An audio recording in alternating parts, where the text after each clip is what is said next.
What's a web? That is most probably used in the PC. Chrome and Chrome browser. You can use it with any browser, and it is all free to use, and it has all the options that phone has. First of all, you have an account in your phone with your phone number. After that, you can log in WhatsApp web in the PC from your phone by QR code scanning through the QR code scanning.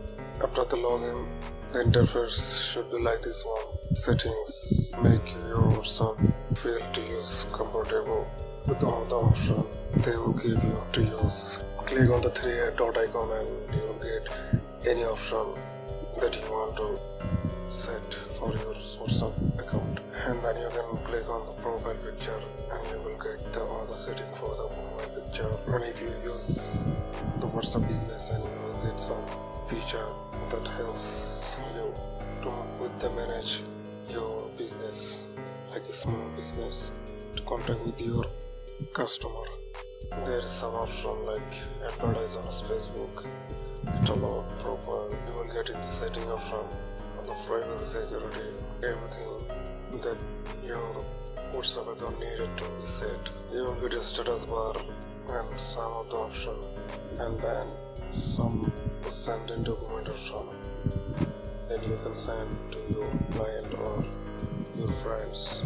You have to send like your document, photos, videos, content.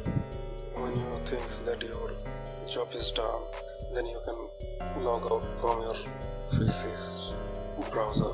Click on the three dot and click on log out to log out from your account.